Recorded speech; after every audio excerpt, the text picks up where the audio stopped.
Bonjour et merci de nous retrouver pour la Foi prise au mot, votre rendez-vous hebdomadaire de formation chrétienne. Cette année, la Foi prise au mot se met au diapason de l'année de la foi qu'a lancé le pape Benoît XVI et nous allons vous proposer de revisiter les grands thèmes de notre catéchisme en nous inspirant des chapitres de ce même catéchisme et en partant systématiquement d'un texte biblique. Et cette semaine, nous abordons le thème de la catéchèse en compagnie du Père Luc Mellet. Bonjour. Bonjour. Vous êtes prêtre du diocèse de Nîmes, vous êtes également le directeur du service national de la catéchèse et du catéchuménat à la Conférence des évêques de France. Oui. Véronique Goubert, bonjour. Bonjour. Vous êtes mariée, mère de 4 enfants, mais vous êtes aussi la déléguée diocésaine à la catéchèse des enfants du diocèse des Hauts-de-Seine, c'est le diocèse de Nanterre. Voilà. Alors, pour commencer, j'ai envie de vous poser à l'un et à l'autre une question un peu personnelle, c'est-à-dire qu'est-ce qui vous a amené à la catéchèse et puis qu'est-ce que vous faites? On voit que vous avez une position, j'allais dire, institutionnelle, entre guillemets, dans ces questions de catéchèse. Peut-être qu'on va commencer par vous, madame. Moi, je suis devenue catéchiste le jour où j'ai été à la paroisse pour inscrire notre aîné, notre fils Clément. Donc il y a de ça pratiquement une vingtaine d'années maintenant. Et voilà, je l'ai inscrit au caté et j'ai été reçue par le curé de la paroisse et une catéchiste très, très gentille, mais qui était quand même assez âgée. Voilà. Et du coup, en rentrant, réfléchissant, je me suis dit, mais bon, j'aimerais que mon fils ait une image de l'Église, certes, voilà, avec des gens engagés de tous âges, je dirais. Donc, curé bien évidemment, des personnes âgées bien évidemment, mais peut-être aussi des gens plus jeunes. Et je me suis dit, bon ben voilà, du coup, eh ben, il faut que tu t'engages, il faut que tu proposes de devenir catéchiste. Voilà, donc c'est ce que j'ai fait. Je suis devenue catéchiste comme ça. Je pense aussi qu'inconsciemment, j'avais très certainement envie d'accompagner notre fils en fait dans cette découverte du Christ. Il y a Et alors, vous avez continué j'ai toujours continué à être catéchiste. Voilà, j'ai toujours continué à être catéchiste. Votre fils a visiblement dû aller... 26 ans maintenant. Voilà, donc il a plus besoin de catéchisme. Non, il n'a plus besoin de catéchisme. J'ai toujours continué à être catéchiste. J'ai été catéchiste dans la paroisse. Et puis j'ai été également catéchiste à Rome pendant quelques années, parce qu'on est parti habiter à Rome là-bas. Et en arrivant, voilà, je me suis aussi proposée. On a toujours besoin de catéchisme. Absolument. Et donc je l'ai été. Voilà. Et puis en rentrant en France, j'ai été catéchiste pour des plus âgés, pour des jeunes, donc en aumônerie. Oui. Voilà, parce que la transmission de la foi, c'est quelque chose, moi, qui me passionne, quel que soit l'âge de la personne, enfant, jeune, adulte, pourquoi pas un jour. Et donc voilà. Et puis il y a 5 ans, notre évêque, monseigneur Daucourt, m'a demandé donc de venir prendre la responsabilité du service de catéchèse à Nanterre pour le diocèse de Nanterre. Donc un service de catéchèse auprès de son évêque, c'est un service en fait service diocésain qui forme les catéchistes, qui accompagne les responsables de catéchèse en paroisse, qui analyse aussi tous les documents catéchétiques qui sortent et qui, du coup, avec l'évêque, bien évidemment, les analyse et permet à l'évêque de prendre une décision sur les documents qu'il souhaite voir utilisés dans le diocèse, promulgués.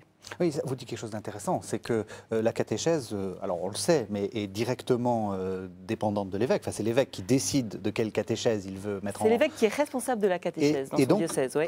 Vous l'aidez à faire un programme catéchétique. Comment vous faites? Alors, en fait... Il y a eu un gros chantier de la catéchèse depuis une dizaine d'années, un texte important qui a été adopté par les évêques de France à Lourdes en novembre 2005, texte national d'orientation de la catéchèse, et qui a donc demandé en fait aux auteurs de documents catéchétiques de réécrire des documents catéchétiques mettant en œuvre les intuitions, les convictions de ce texte national. Ce qui fait que depuis plusieurs années, depuis 4-5 ans, on assiste vraiment à une production, une émergence de textes, de documents catéchétiques, de parcours catéchétiques mettant en œuvre ces convictions.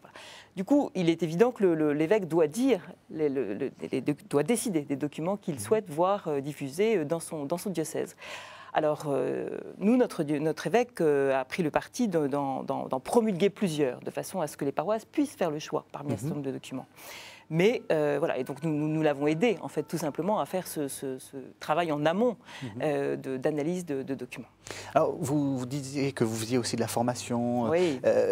C'est important pour vous qu'il y ait une sorte de, comment dire, de presque de fraternité entre les catéchistes, enfin que ça soit qu'on travaille en groupe, qu'on se forme ensemble. Enfin, vous travaillez là-dessus? Oui, bien sûr.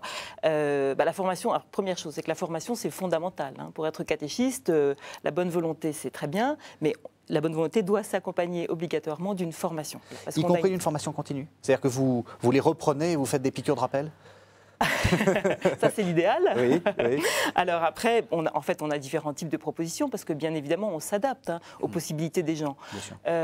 Et en fait, on a différents niveaux de formation. Une responsable doit être il est bien qu'une responsable de catéchèse en paroisse soit en formation continue, c'est-à-dire sur des cycles de formation.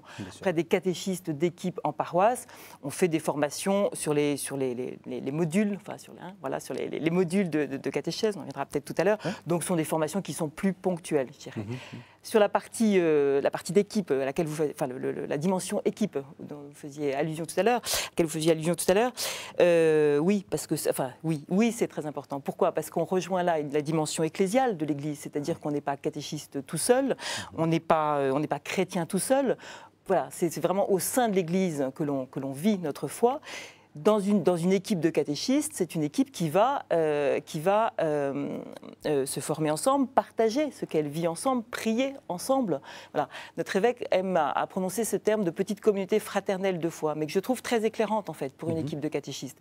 Parce que c'est parce que l'on va vivre ensemble quelque chose lié à notre foi qu'on va être à même d'accompagner les enfants sur cette découverte du Christ. On va partager les bonnes choses ensemble, mais on va aussi se dire quand ça a été difficile, quand vraiment les enfants sont difficiles, voilà. Hein. Et puis bien évidemment, travailler les textes de la parole de Dieu et prier et méditer ensemble. Alors Père Meillet, vous êtes le chef de tous ces gens? C'est peut-être pas comme ça qu'il faut dire. Je pense. Voilà. Moi, j'ai la charge actuellement, pour quelques années, d'animer et d'orienter le travail d'une équipe qui est au service de la mission des évêques. C'est donc le service national de la catéchèse et du catéchuménat. Évidemment, nous collaborons étroitement avec tous les responsables diocésains, comme Véronique et tant d'autres dans les autres diocèses de France, oui, bien sûr. Alors, par rapport à Véronique, quelle est votre mission?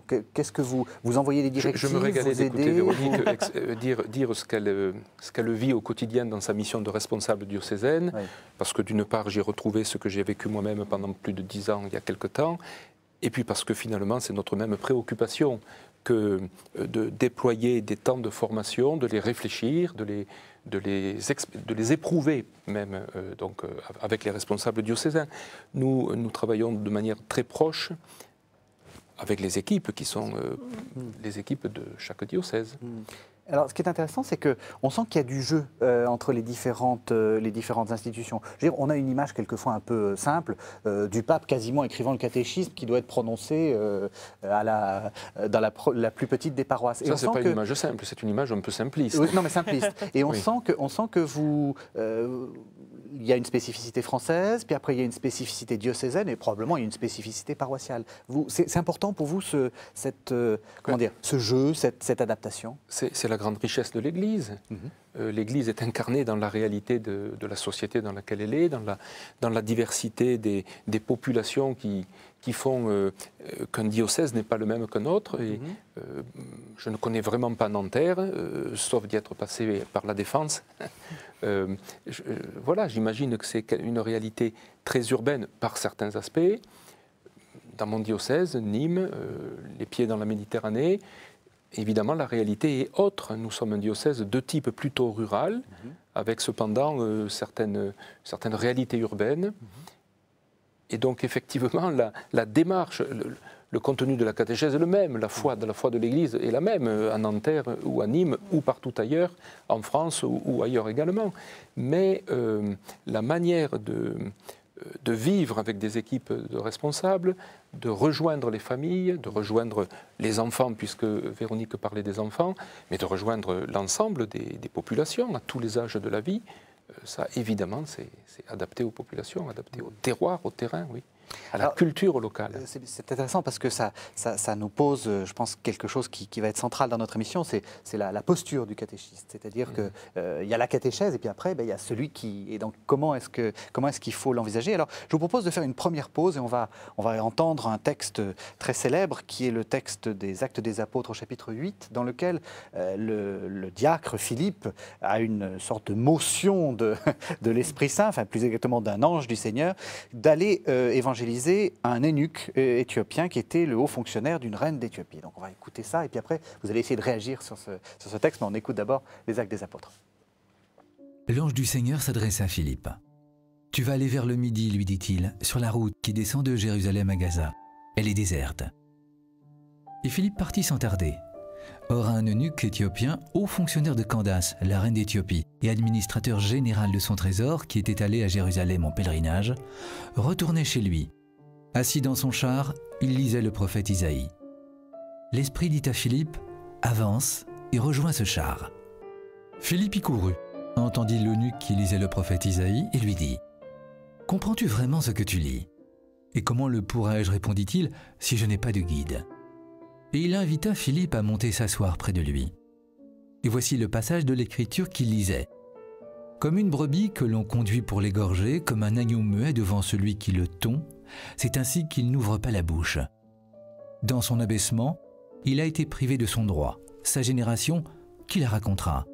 Car elle est enlevée de la terre, sa vie. » S'adressant à Philippe, l'eunuque lui dit, « Je t'en prie, de qui le prophète parle-t-il ainsi? De lui-même ou de quelqu'un d'autre ?» Philippe ouvrit alors la bouche et partant de ce texte, il lui annonça la bonne nouvelle de Jésus. Poursuivant leur chemin, ils tombèrent sur un point d'eau. Et l'eunuque dit, « Voici de l'eau. Qu'est-ce qui empêche que je reçoive le baptême ?» Il donna l'ordre d'arrêter son char. Tous les deux descendirent dans l'eau, Philippe et l'eunuque, et Philippe le baptisa. Alors voilà un très beau texte. Comment vous le lisez? Qu'est-ce qui vous frappe? Comment c'est? C'est un texte qu'on aime énormément quand on s'occupe de formation de catéchistes. Ouais. Pourquoi? Parce qu'il y a tout dans ce texte. En fait, il y a tout sur l'attitude du catéchiste. Il y a tout à tel point que Philippe, on pourrait vraiment le considérer, nous a dit un jour une catéchiste justement en formation, comme le saint patron des catéchistes. Parce que il y a le fait que d'abord on répond à un appel. C'est l'Esprit du Seigneur qui va envoyer Philippe sur une route. Et il faut voir dans quelles conditions Philippe est envoyé sur la route. C'est-à-dire qu'il est midi et la route est déserte. Voilà. Donc il faut déjà se dire que pour répondre à un appel comme ça, il faut y aller. Hein. Et c'est vrai qu'être catéchiste, c'est quelque chose qui n'est pas si simple que ça. Hein. On répond à un appel, mais parfois les conditions sont difficiles. Il faut se donner du mal, il faut se former, je l'ai dit tout à l'heure. Voilà, donc c'est vraiment un véritable engagement et investissement de la part du catéchiste. Et puis, un peu plus loin, l'Esprit dit à Philippe, avance et rejoins ce char. Et ça, c'est extraordinaire pour nous aujourd'hui de réfléchir à cette phrase-là. C'est-à-dire que quand on est catéchiste, on doit toujours s'interroger pour se dire, aujourd'hui, comment est-ce qu'il faut que je fasse pour rejoindre l'enfant qui vient en équipe? Comment faut-il que je fasse pour rejoindre les familles qui ont inscrit leurs enfants au caté, mais qui ne sont pas forcément très pratiquants, mais qui ont eu quand même ce désir d'inscrire l'enfant au caté? Qu'est-ce qui fait qu'on va pouvoir rejoindre ces familles? Comment on va s'adresser à elles? Comment on va les accueillir? Voilà, il y a toute une interrogation là-dessus qui est vraiment important à avoir. Alors, il y a cette question de rejoindre les personnes, rejoindre l'enfant, la famille, les adultes, parfois les catéchumènes, puisque c'est également un passage des Actes des Apôtres qui est très prisé des accompagnateurs du catéchuménat. La question est aussi de comment permettre à ces personnes-là d'être rejointes, de découvrir qu'elles sont rejointes, rencontrées par le Christ lui-même. Alors là, dans le texte, c'est l'Esprit qui est agissant. On est juste après les récits de la résurrection, donc, mais il y a une vraie question, quoi. La rencontre que fait le catéchiste n'est pas tout à fait suffisante finalement. Et ça participe de cette posture du catéchiste, de ce travail, de cette mission finalement. Hein. Il me semble qu'on ne peut pas seulement se demander comment je vais pouvoir, moi, me faire proche, il le faudra évidemment, mais plutôt comment, en me faisant proche, je vais permettre à celui qui est vraiment tout proche, au plus près des autres, dans la bouche et dans son cœur, de pouvoir être perçu comme présent. Oui. Pour moi, c'est Oui, bien un sûr. des joyaux de ce texte. Oui, bien sûr. D'un seul coup, voilà, l'eunuque lit le prophète Isaïe et il fait un saut dont on ne s'expliquera jamais la raison, le pourquoi. Qu'est-ce qui empêche que je sois baptisé? On voit bien qu'il y a une demande qui vient de sa part. Moi, c'est une des choses qui m'intéresse beaucoup dans ce texte. Et justement, comment est-ce que vous avez dit être rejoint, comment je fais? Concrètement, vous avez des techniques, des idées, pour que les gens se rendent compte de ce sur quoi vous vous interrogez? Parce que bon, vous travaillez votre bonne volonté, vous travaillez sans doute votre sympathie, mais est-ce qu'il y a des choses qu'on met en place? Ce qui est important, c'est de beaucoup travailler sur l'accueil. Vous voyez, la façon dont les enfants et leurs familles, je pense qu'on ne peut absolument pas dissocier l'enfant de sa famille, comment ces personnes-là sont-elles accueillies à tout moment de leur itinéraire en Église. Voilà. Ça va du moment où vous poussez la porte de l'Église pour inscrire votre enfant au caté, aux messes des familles qui sont organisées maintenant régulièrement dans les paroisses. Justement, on se doit d'accueillir plus particulièrement ces familles qui ont leur place, toute leur place dans l'Église. Comment on va s'adresser à elles, peut-être parfois avec un vocabulaire et une théologie qui soit compréhensible, qui soit audible par tous. Comment on accompagne toutes ces personnes dans leur questionnement, voilà, c'est tout ça pour nous sur lequel on travaille beaucoup. Et en même temps, comment on permet qu'on ouvre ensemble la parole de Dieu. Voilà, alors ce qui est d'ailleurs très typique de ce récit. C'est un point sur lequel il faut absolument venir. Sur le char, évidemment. On va y venir, bien entendu. Et donc dans vos trucs, vos méthodes, vos techniques dont vous parliez tout à l'heure, c'est pas un truc évidemment, mais c'est ce qui est central. Ça ne procède pas d'une méthode ou d'une pédagogie, ça procède de notre désir le plus profond, parce que c'est par là que nous-mêmes nous cheminons, en accueillant et en annonçant. Voilà, on reçoit, on transmet. C'est bien ce qui se passe dans cet évangile, dans cette page des Actes des Apôtres. La Bible est vraiment au cœur de la catéchèse. La parole de Dieu est au cœur. La parole de Dieu est au cœur de la catéchèse. Ça, bien sûr, c'est absolument... Oui, tout à fait vrai. C'est probablement un des grands regains qu'a apporté le Concile Vatican II, de ce point de vue-là. Oui. On peut peut-être rappeler que catéchèse en grec, ça veut dire laisser résonner, laisser retentir. Il y a écho dedans, catécho. Voilà, exactement. Donc c'est vraiment la catéchèse, c'est vraiment laisser résonner la parole de Dieu en nous aujourd'hui pour comprendre comment Dieu s'adresse à chacun de nous aujourd'hui. Voilà. Et Dieu s'adresse à chacun de nous aujourd'hui. Ça, c'est vraiment une conviction dont l'Esprit est à l'œuvre aujourd'hui. Dieu s'adresse à chacun et c'est à nous de l'entendre et de laisser la parole retentir et résonner en nous pour comprendre comment Dieu s'adresse à nous. Actuellement, en France, on aime bien se référer à un passage du Concile Vatican II dans lequel il est dit « Dieu s'adresse aux hommes comme à des amis ». Et c'est finalement dans cette dynamique d'amitié, finalement, de communion, qui est le projet de Dieu lui-même, que se trouve tout le projet de catéchèse, il me semble. Alors continuez, puisque vous étiez bien parti. Donc il arrive, il lui tend le livre quasiment. Enfin, l'eunuque qui est en train de lire. L'eunuque lit déjà. Oui, ça c'est intéressant. Il lit déjà la parole de Dieu. Mais visiblement, il ne comprend pas. Il ne comprend pas, il a besoin d'un guide. C'est clairement ce qui est marqué. Voilà. Comment pourrais-je comprendre si je n'ai pas de guide?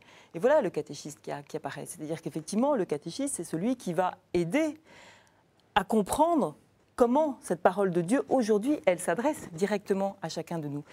Et nous avons besoin tous de guides pour... Mais ça suppose qu'il y ait ce goût, parce que l'eunuque a envie, c'est ce que vous disiez. Exactement. Et j'imagine qu'il y a aussi des enfants qui sont là parce que papa, maman a dit que, ou la grand-mère a dit que, et ils n'ont aucune envie d'être au caté. Alors, bien sûr, c'est vrai, tout à fait. Comment on fait? Je pense que ça, c'est la différence avec les catéchumènes, qui eux, normalement, ont une soif...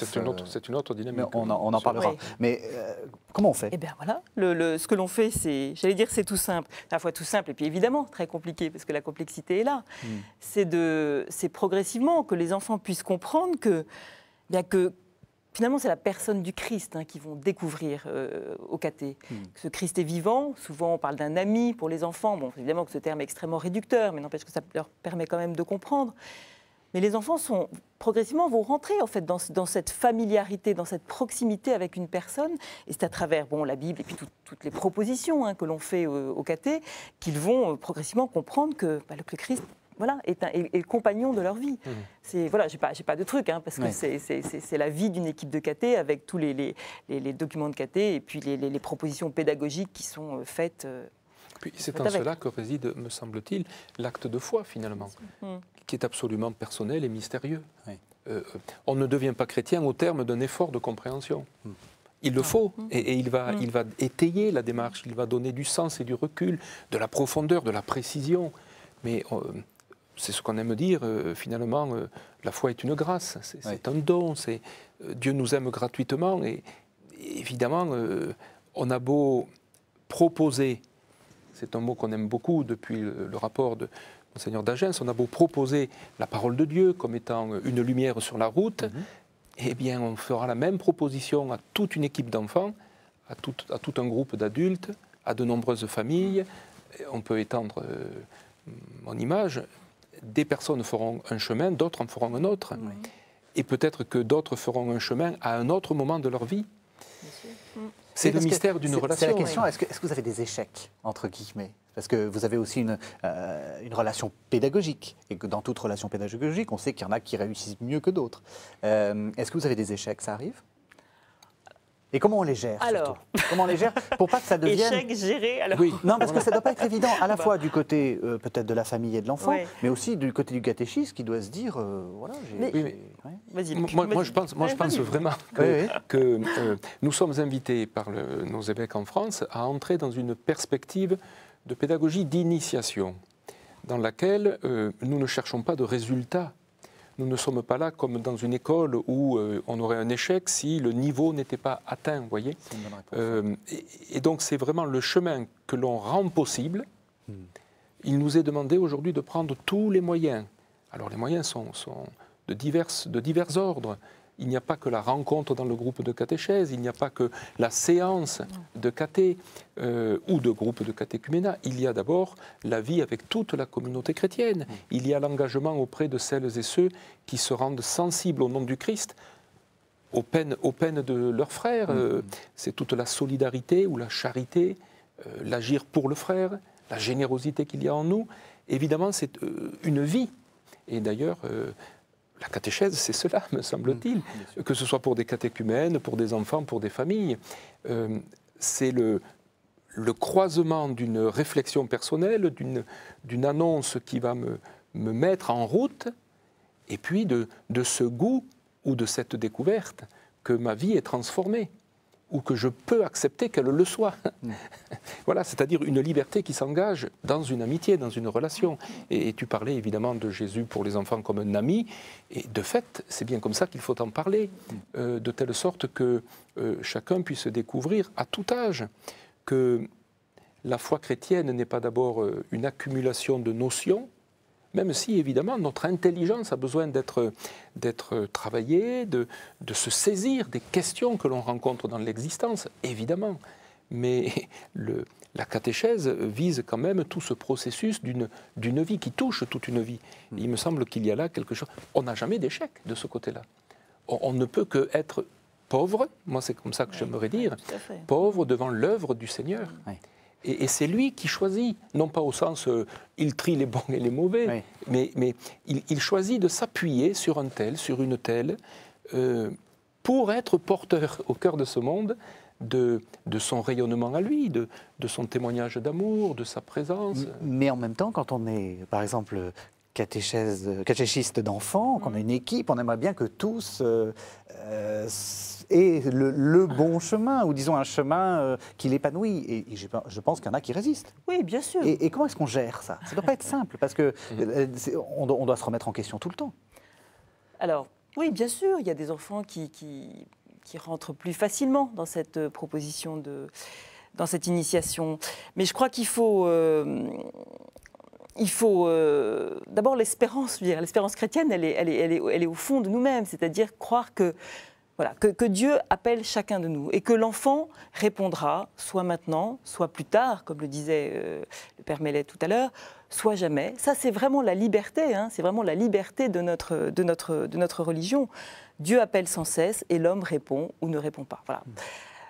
Du coup, lorsqu'on se dit ça, vous voyez, on est aussi on est aussi un peu libérés nous-mêmes. C'est-à-dire, je ne veux pas dire par là du tout qu'on se dit j'ai rien à faire, de toute façon c'est Dieu qui fait. Pas du tout ça. Il y a au contraire une nécessité je dirais, d'investissement et de préparation, de formation, je l'ai rappelé, qui est vraiment important pour le catéchiste. En même temps, ce n'est pas nous, ce n'est pas les catéchistes qui sont responsables des résultats. Le Père Mellel l'a dit, c'est vraiment Dieu qui est à l'œuvre. Alors, et ça implique, ça veut dire une certaine humilité, ça veut dire une confiance absolue, toujours.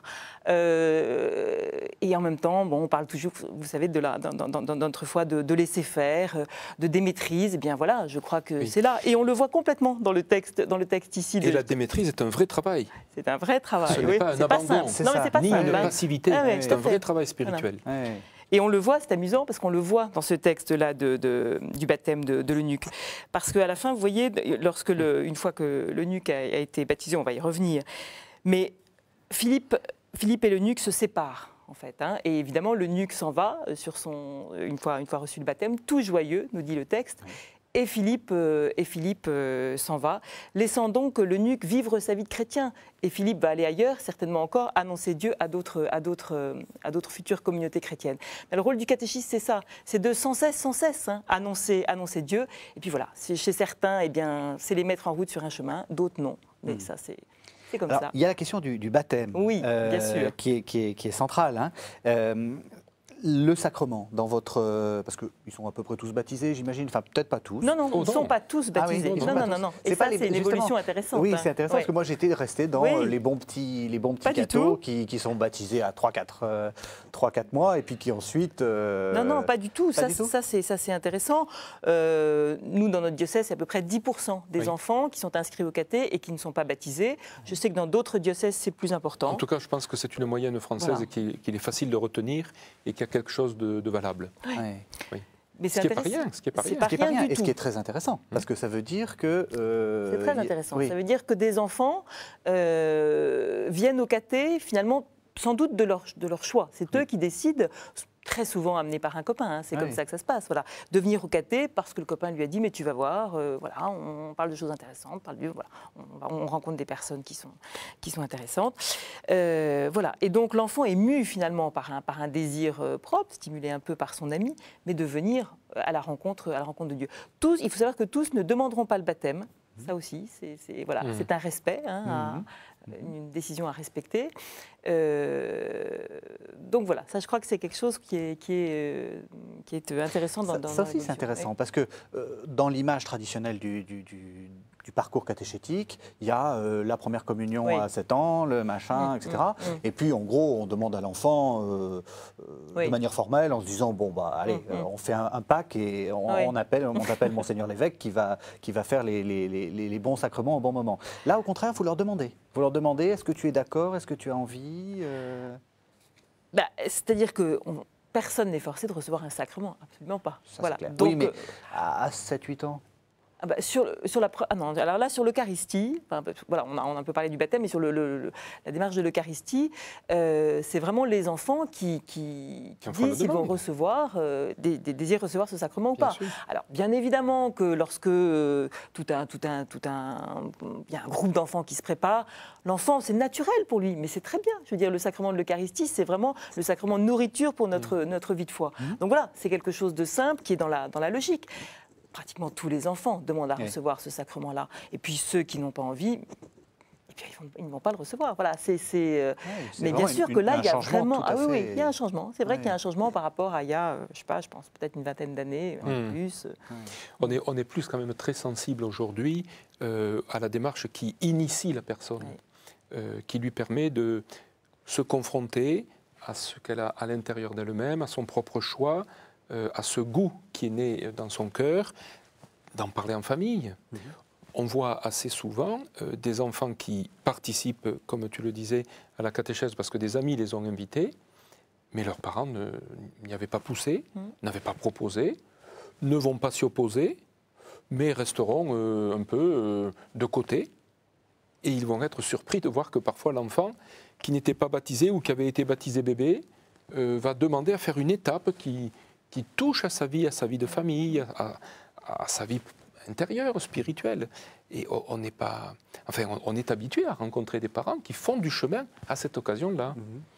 Le sacrement, ça fait partie du parcours catéchétique, c'est-à-dire parce que, encore une fois, hein, je reviens sur mon image assez ancienne, il y avait une sorte de, comment dire, il y avait un cursus. Voilà, c'est ça, c'est le mot que je cherchais, le cursus des sacrements qui correspondait en gros au parcours catéchétique. Ce qui est sûr, c'est que la catéchèse, de la manière dont on en a parlé, on ne va pas y revenir, appelle naturellement, d'une part, la participation à l'Eucharistie, le fait d'être confirmé. Donc évidemment, les sacrements font partie de ce chemin. On aime dire aujourd'hui de cet itinéraire. Mais chacun va peut-être le vivre de manière différente, de manière variée.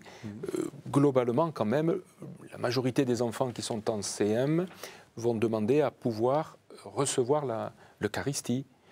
Il va falloir donc les aider à se tenir près de la manière la plus adaptée, la plus appropriée qui soit. Ce n'est pas toujours d'ailleurs des réussites. Non. Mais ce sera leur manière à eux de faire. Et l'important, c'est que, les évêques disent ça dans le texte auquel Véronique faisait allusion tout à l'heure, texte pour l'orientation de la catéchèse en France, ils disent, bien aujourd'hui, on fait son chemin de vie chrétienne par étapes, et parfois, on va arrêter un bout de chemin et le reprendre quelques années après. Voilà. Il faut que nous apprenions, c'est une vraie découverte, une vraie nouveauté de ce point de vue-là. Nos communautés, les acteurs de tous ordres en responsabilité catéchétique, on ne sait pas encore bien, ce n'est pas complètement inscrit dans nos gènes d'église, de communautés chrétiennes, de paroisses. Voyez. Je crois que là, il y a un vrai chantier passionnant d'ailleurs pour les prêtres et pour les acteurs pastoraux qui collaborent à la vie d'une paroisse, comme les EAP, les équipes d'animation pastorale, ou les conseils de paroisse, ou les équipes de catéchistes, de catéchuménat, d'accompagnement vers le baptême ou le mariage, par exemple. À mon avis, il y a un vaste chantier qui est en train de se déployer dans l'Église de France et qui est magnifique à repérer. Oui, parce que ce qui est passionnant, c'est de se dire que, vous voyez, à tout moment de notre vie, il y a une proposition de catéchèse possible. C'est-à-dire que dans tout ce qu'on est amené à vivre, parents, famille, mariage, naissance, départ à la retraite, et bien évidemment funérailles d'un proche, voilà, tout ça, tous les moments un peu forts de notre vie sont des moments qui sont propices à une catéchèse. Et là où c'est passionnant, et je rejoins complètement le Père Mellet, c'est que en fait, c'est à l'Église de penser et de concevoir des catéchèses pour tous ces moments un peu forts de notre vie. Alors oui, bien évidemment, c'est un changement fondamental par rapport au parcours très classique et beaucoup plus écrit, bien davantage écrit que l'on avait avant. Eh bien, vous êtes passé tout naturellement à notre troisième partie. Alors, avant d'y arriver, je vous propose que nous entendions un texte qui est important pour la catéchèse. C'est l'exhortation apostolique de Jean-Paul II, Catechesis Tradendae, qui date de 1979, et qui est un peu un des cadres, je ne me trompe pas, du parcours catéchétique. Donc, on écoute le texte de Jean-Paul II et puis on reprendra après. Il faut donc dire que dans la catéchèse, c'est le Christ, Verbe incarné et Fils de Dieu qui est enseigné. Tout le reste l'est en référence à lui. Et seul le Christ enseigne. Tout autre le fait dans la mesure où il est son porte-parole, permettant au Christ d'enseigner par sa bouche. La constante préoccupation de tout catéchiste, quel que soit le niveau de ses responsabilités dans l'Église, doit être de faire passer, à travers son enseignement et son comportement, la doctrine et la vie de Jésus. Il ne cherchera pas à arrêter à lui-même, à ses opinions et attitudes personnelles, l'attention et l'adhésion de l'intelligence et du cœur de celui qu'il catéchise. Il ne cherchera surtout pas à inculquer ses opinions et ses options personnelles, comme si elles exprimaient la doctrine et les leçons de vie du Christ. Tout catéchiste devrait pouvoir s'appliquer à lui-même la mystérieuse parole de Jésus. Ma doctrine n'est pas de moi, mais de celui qui m'a envoyé. C'est ce que fait saint Paul en traitant une question de première importance. J'ai reçu du Seigneur ce qu'à mon tour je vous ai transmis. Quelle fréquentation assidue de la parole de Dieu transmise par le magistère de l'Église, quelle familiarité profonde avec le Christ et avec le Père, quel esprit de prière, quel détachement de soi-même doit avoir un catéchiste pour pouvoir dire « Ma doctrine n'est pas de moi ». Cette doctrine n'est pas un corps de vérité abstraite. Elle est communication du mystère vivant de Dieu. La qualité de celui qui l'enseigne dans l'Évangile et la nature de son enseignement dépassent de toute manière celle des maîtres en Israël, grâce au lien unique qui existe entre ce qu'il dit, ce qu'il fait et ce qu'il est. Il n'en demeure pas moins que les Évangiles relatent clairement des moments où Jésus enseigne. Jésus a fait et enseigné dans ces deux verbes qui introduisent le livre des Actes. Saint Luc unit et distingue à la fois deux pôles dans la mission du Christ.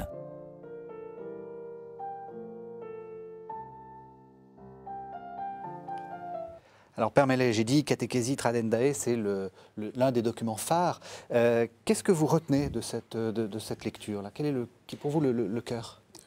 Par exemple, ce que l'on peut retenir avec tous les téléspectateurs qui ont pu écouter avec nous ce passage, c'est le point d'attention, l'articulation entre la vie et l'enseignement du Christ. Voilà.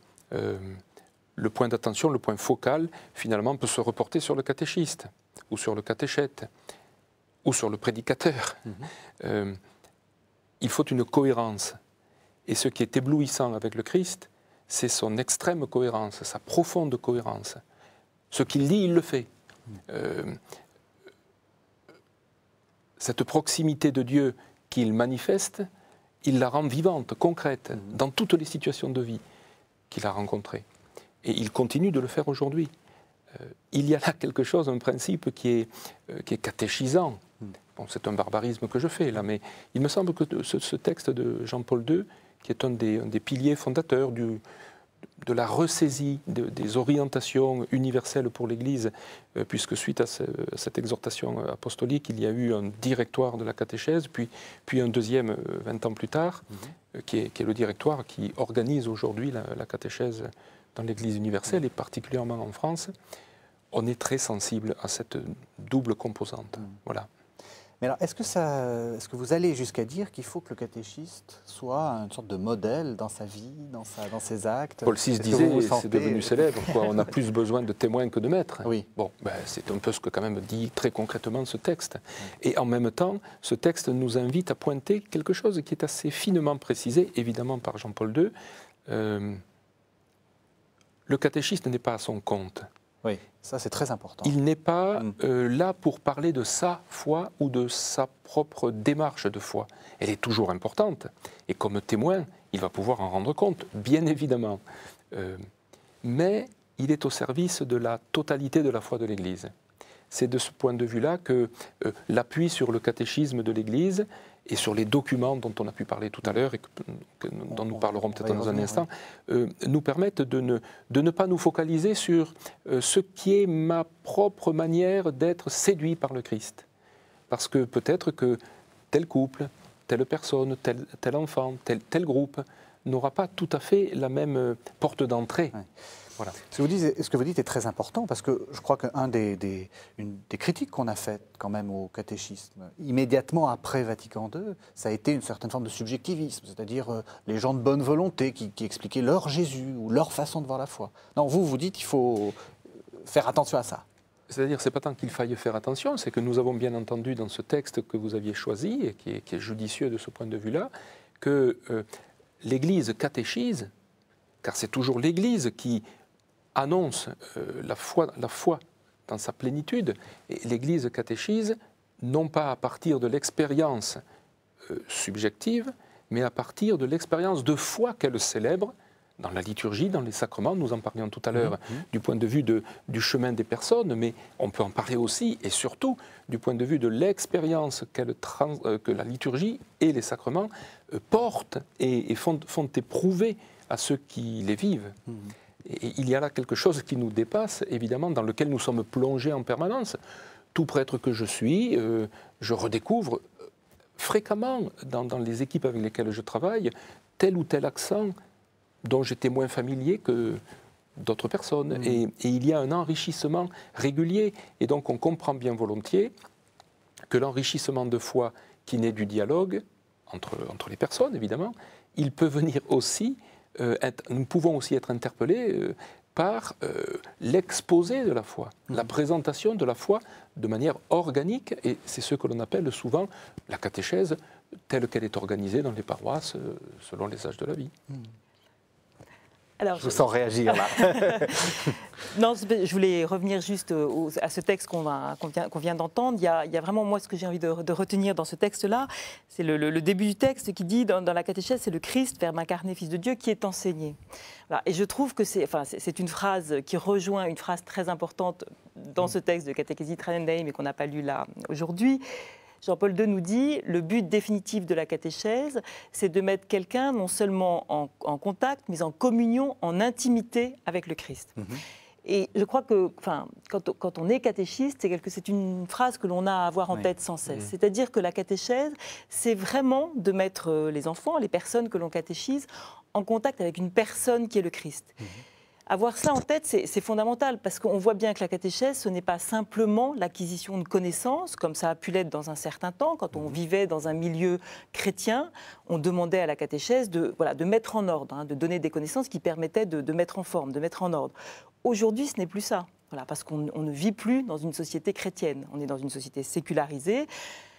Donc, du coup, la catéchèse, c'est ce dont on a parlé tout à l'heure, c'est de laisser résonner la parole pour que chacun puisse comprendre que le Christ parle et que le Christ continue à parler à chacun de nous. Voilà. Donc, la catéchèse aujourd'hui, et être catéchiste aujourd'hui, c'est de tout mettre en œuvre pour que cette rencontre puisse être faite. Et cette rencontre, elle peut être faite, le Père Mellet en parlait tout à l'heure, bien sûr au sein de ce qui se vit en équipe de caté, mais également avec la rencontre de communautés chrétiennes. Rencontre de communautés chrétiennes qui célèbrent leur foi, on vient d'en parler, et qui sont, parce qu'elles célèbrent, parce qu'elles vivent, elles sont elles-mêmes catéchisantes. Donc du coup, vous voyez, la catéchèse de l'enfance ou des adultes, ce n'est pas une activité qui serait à part, qui serait complètement cloisonnée de la vie de la communauté, de la vie de la paroisse. C'est une activité qui est centrale dans la vie communautaire. Et donc concrètement, vous faites quoi? Vous les faites rencontrer, par exemple, des religieux, des concrètement, religieuses? Ça prend énormément de formes. Petit stage en monastère Oui, ça peut prendre beaucoup de formes. Il y a d'abord vraiment l'invitation à la participation à l'Eucharistie dominicale. Tous les dimanches, c'est formidable, mais si ce n'est pas tous les dimanches, c'est une fois par mois où justement on va faire que la messe soit un petit peu plus préparée, vraiment en direction de ces familles-là. On appelle les messes des familles, les messes cathées, peu importe.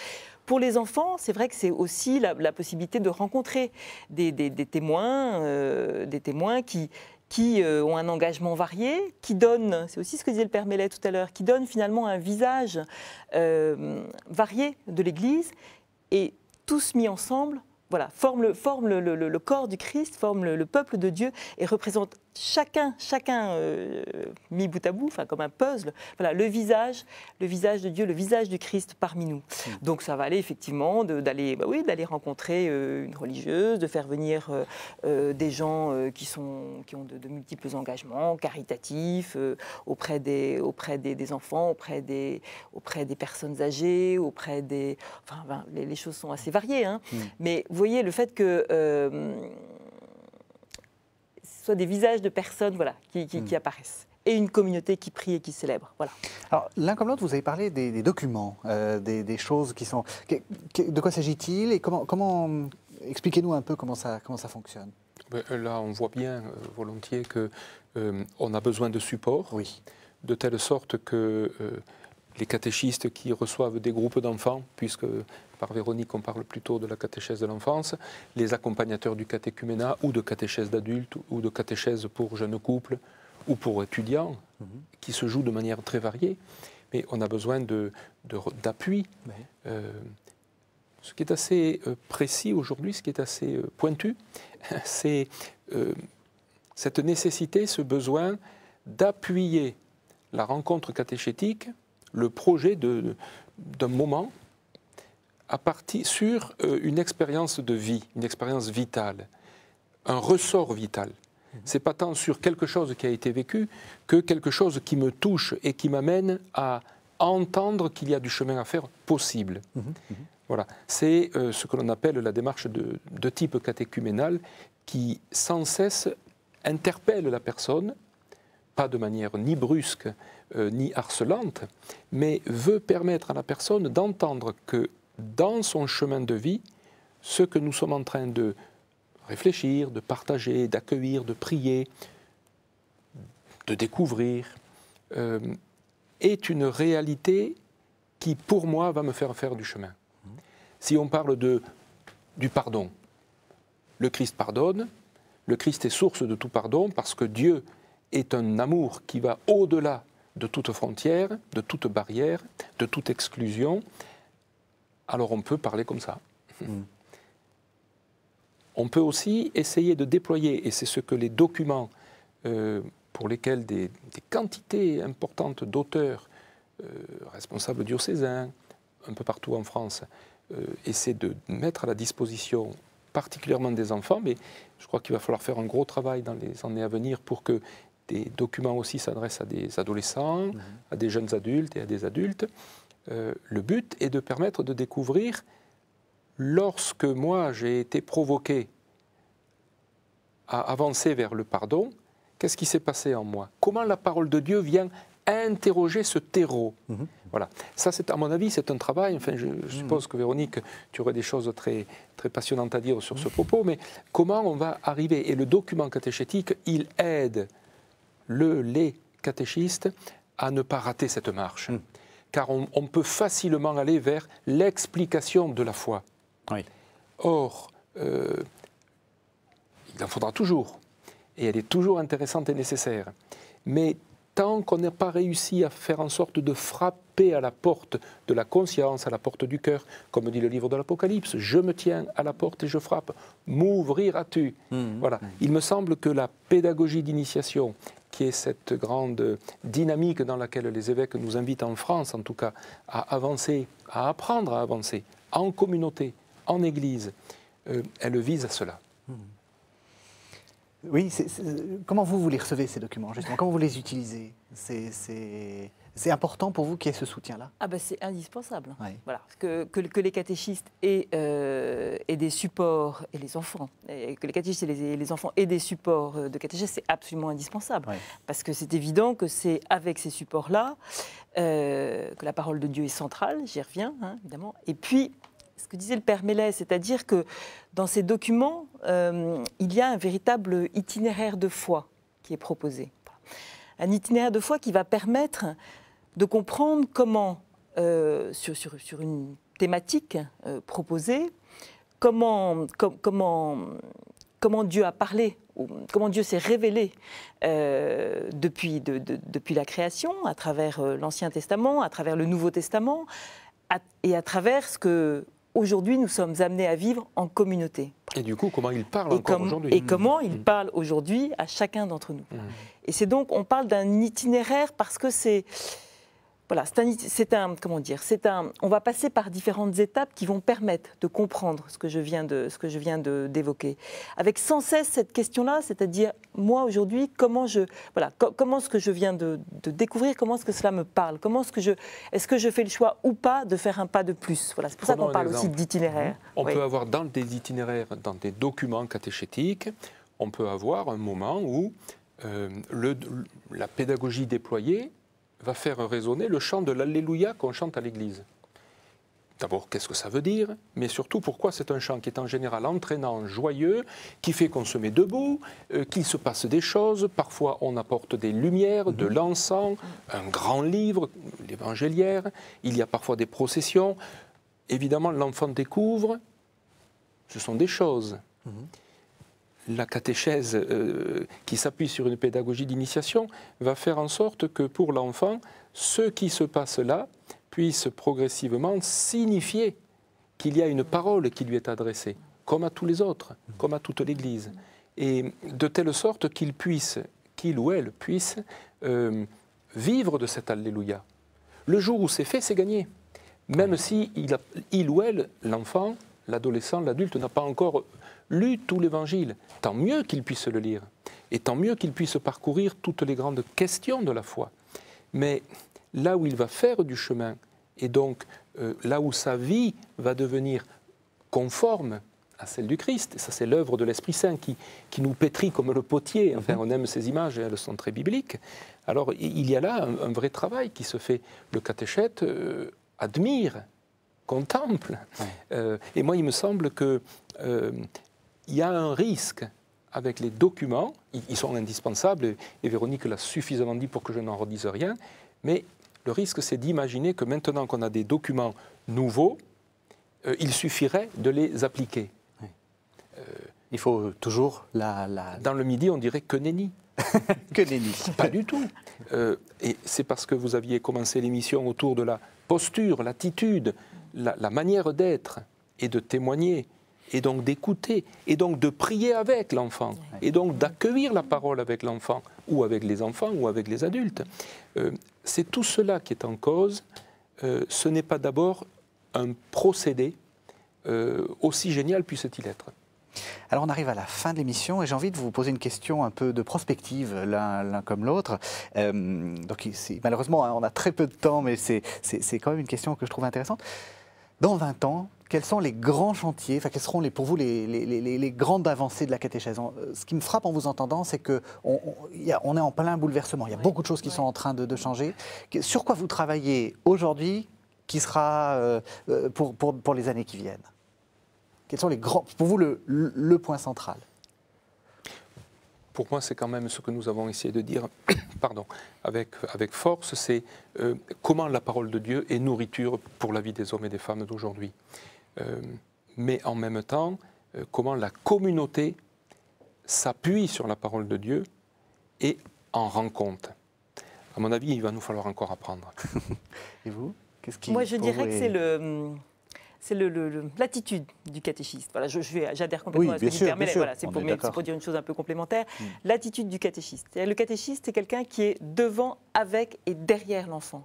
Devant parce qu'il annonce Dieu, et c'est parce qu'il est un peu plus avancé, on va dire, que l'enfant sur ce chemin de la découverte du Christ. Il est avec lui parce que lui aussi, il continue en fait à être transformé, à avancer, à être converti par cet accompagnement de l'enfant. Puis il est derrière parce qu'il est comme Philippe, c'est-à-dire que ça ne lui appartient pas, c'est la démaîtrise dont on parlait tout à l'heure. Et cette attitude du catéchiste-là, elle est à travailler sans cesse parce qu'elle n'est pas, elle est pas si facile que ça, mais en même temps elle est merveilleuse parce que c'est ça qui permet vraiment, je dirais, de lancer chacun sur sa vie. Si je peux reprendre encore une image de ce très brièvement texte, il faut que l'Église monte dans le char. Oui. Pas seulement le catéchiste, oui, c'est vrai, pas seulement les spécialistes. Il en faut et on en a toujours besoin et bien formé. C'est un vrai travail, une belle mission et souvent les responsables diocésains font un très beau travail à ce niveau-là. Mais il faut que ce soit toute l'Église qui monte dans le char de cette humanité qui passe aujourd'hui et qui y monte avec le goût de partager, d'ouvrir la parole. Voilà. Ça, c'est un vrai travail. Eh bien, on va essayer de monter dans le char. Merci à tous les deux. Merci de nous avoir suivis. Vous pouvez retrouver cette émission sur le site www.ktotv.com.